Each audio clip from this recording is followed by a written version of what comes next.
জন্য বলেছিল বশীকরণ। দাদা বশীকরণ করে বলে তো কিছু হয় না, কিন্তু যদি বাস্তব বশীকরণ হয়, অবাস্তব বশীকরণ কিছু হয় না। বাস্তব বশীকরণ বলতে কীরকম, বশীকরণের মধ্যে সব কিছুই, বশীকরণ মিন্স হচ্ছে কি না, স্বামী স্ত্রীর মধ্যে একটা ঝামেলা অশান্তি হচ্ছে, মতে মিল হচ্ছে না, সেই জায়গায় একটা পুজো করলে ঠিক হয়, সেই বশীকরণ জানা আছে আমার।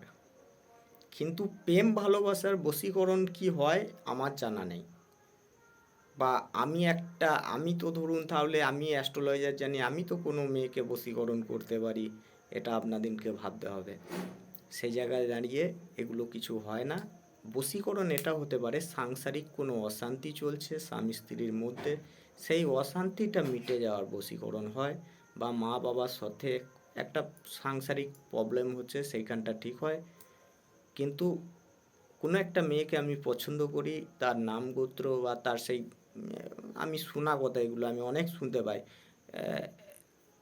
কাপড়ে খুঁট বা মাথা চুল এই সমস্ত দিয়ে 5 মিনিটে 500 টাকায় বশীকরণ, এরকম টিভিতেও দেখা যায়। বা আমি রেলে যাতায়াত করতে গিয়েও গাড়িতে দেখি পোস্টার লাগানো আছে 5 মিনিটে বশীকরণ, কিন্তু সেই বশীকরণ আমার সাবজেক্টে নেই। আমি বশীকরণ নিয়ে কি হয়, মানে কি করলে বশীকরণ হয়, এগুলো আমার জানা নেই।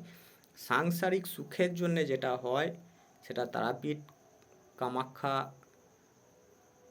কন্যাকুমারী এই সমস্ত মন্দির থেকে একটা পুজো আছে, পূজাপতি মন্ত্র পুজো হয়, ঠিক আছে? সেই মন্ত্রের পুজো করলে সেই ফ্যামিলিতে ঠিক হবে।